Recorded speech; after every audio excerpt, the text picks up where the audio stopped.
नमस्कार। कभी सोचा है कि हमारी खेतीबाड़ी सिर्फ पेट भरने के लिए अनाज ही न उगाएं, बल्कि जिस जमीन पर वो होती है उसे भी नई जिंदगी दे दे? आज हम खेती के एक ऐसे ही अनोखे तरीके के बारे में बात करने वाले हैं। हम सब खेती के बारे में कुछ बातें सच मानकर चलते हैं, लेकिन जरा सोचिए, क्या हो अगर वो नियम ही गलत हों? क्या हो अगर सदियों से चले आ रहे ये तरीके हमारी जमीन को धीरे धीरे बंजर बना रहे हों? आइए कुछ गहरे मिथक पर सवाल उठाते हैं। ये दो सबसे बड़े मिथक हैं। पहला कि जितना ज्यादा पानी उतनी ज्यादा फसल। पर हकीकत यह है कि खेतों को पानी से भर देना कोई हल नहीं है। सही तरीका, सही मात्रा में पानी देना जरूरी है। और दूसरा मिथक है केमिकल फर्टिलाइजर्स का। हमें लगता है कि वो जमीन को उपजाऊ बनाते हैं, पर असल में वो मिट्टी के अंदर के पूरे जीवन तंत्र को ही खत्म कर देते हैं। तो अगर पुराने तरीके काम नहीं कर रहे हैं तो फिर समाधान क्या है? जवाब है खेती को एक मशीन की तरह नहीं, बल्कि एक जीते जागते इकोसिस्टम की तरह देखने में। चलिए इस नए नजरिए को समझते हैं। इस नए नजरिए में खेत कोई फैक्ट्री नहीं, बल्कि एक जीता जागता शरीर है। इसके 5 मुख्य तत्व हैं: जल, मिट्टी, हवा, सूर्य का प्रकाश और अग्नि, जो गर्मी और ऊर्जा का प्रतीक है। इन्हें पारिस्थितिकी चक्र कहते हैं। और ये सब आपस में ऐसे जुड़े हैं जैसे किसी मशीन के गियर्स एक दूसरे को चलाते हैं। ये तस्वीर देखिए, कितनी खूबसूरती से दिखाती है कि कैसे ये सारे तत्व मिलकर एक चक्र बनाते हैं। पानी जानवरों और मछलियों को पालता है, उनके वेस्ट से मिट्टी उपजाऊ बनती है, और फिर उसी मिट्टी से पौधे उगते हैं। मतलब एक का वेस्ट दूसरे का भोजन बन जाता है। प्रकृति में कुछ भी बेकार नहीं जाता। तो आखिर ये चक्र काम कैसे करते हैं? आइए इस सिस्टम के 2 सबसे जरूरी हिस्सों, पानी और मिट्टी के रिश्ते को और करीब से देखते हैं और जानते हैं कि जीवन कैसे पनपता है। इस पूरे इकोसिस्टम में हर चीज की शुरुआत पानी से होती है। ये सिर्फ एक रिसोर्स नहीं है, ये जीवन का स्रोत है। वो शुरुआती बिंदु जहां से सब कुछ बढ़ता है और फलता फूलता है। और इस पूरे सिस्टम में पौधे तो मानो एक जादुई पुल की तरह काम करते हैं।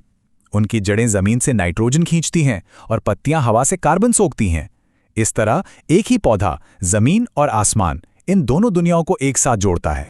और यहीं पर एक और बड़ा मिथक टूटता है कि खेती, डेयरी या मछली पालन अलग अलग बिजनेस हैं। नहीं, इकोलॉजिकल मॉडल में ये सब एक दूसरे पर निर्भर हैं। वे एक साथ मिलकर एक ज्यादा मजबूत और फायदेमंद सिस्टम बनाते हैं।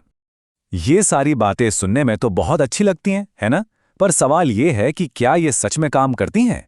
चलिए अब थ्योरी से हटकर जमीन पर उतरते हैं और देखते हैं कि इसके असली परिणाम क्या हैं। सबसे पहले इस करेले की केस स्टडी को देखिए। जब इन इकोलॉजिकल तरीकों को अपनाया गया तो नतीजे हैरान करने वाले थे। फसल की पैदावार कई गुना बढ़ गई। और यही सफलता की कहानी मिर्च की खेती में भी दोहराई गई। और फिर टमाटर की खेती में भी ये पैटर्न साफ दिखाता है कि ये तरीका अलग अलग फसलों पर बखूबी काम करता है। और इन सब में सबसे हैरान करने वाली बात जानते हैं क्या है? इन सभी केस स्टडीज में पैदावार कई गुना बढ़ी, और वो भी बिना एक बूंद केमिकल फर्टिलाइजर या कीटनाशक के। जरा सोचिए, इसका मतलब है बेहतर फसल, कम लागत और हम सबके लिए ज्यादा सेहतमंद खाना। यही इस तरीके की असली ताकत है। और इसका असर सिर्फ खेतों तक ही नहीं रुका। इन तरीकों से 10 करोड़ लीटर से भी ज्यादा भूजल को रिचार्ज किया गया। 300 एकड़ से ज्यादा सूखे हुए तालाबों और दूसरे जल स्रोतों को फिर से जिंदा किया गया। और कुल 41 इकोलॉजिकल रेस्टोरेशन प्रोजेक्ट्स पूरे किए गए। ये सिर्फ नंबर नहीं है, ये एक मरते हुए इकोसिस्टम को वापस जिंदा करने का सबूत है। तो ये सब हमें कहाँ ले जाता है? ये हमें एक ऐसे भविष्य की तरफ ले जाता है जहां खेती समस्या नहीं, बल्कि समाधान का हिस्सा है। ये देखिए, ये हवाई तस्वीर पूरी कहानी बयां कर देती है।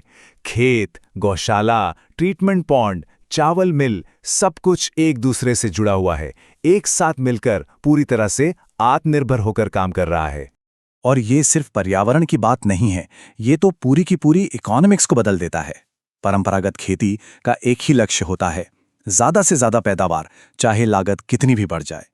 लेकिन ये नया मॉडल सोच को ही पलट देता है। इसका लक्ष्य है लागत को कम से कम करना। और जब आप प्रकृति के साथ मिलकर काम करते हैं तो लागत अपने आप घटती है और पैदावार बढ़ती है, जिससे किसानों को ज्यादा मुनाफा होता है। तो आखिर में चलिए इस सवाल पर सोचते हैं, क्या होगा अगर हमारे खेत सिर्फ खाना उगाने की जगह ना हो? क्या हो अगर वे हमारी बंजर जमीन को फिर से जिंदा कर सकते हैं, हमारे पानी को साफ कर सकते हैं और हमारे पूरे ग्रह को सेहतमंद बना सकते हैं? शायद खेती हमारी सबसे बड़ी समस्या नहीं, बल्कि सबसे बड़ा समाधान है।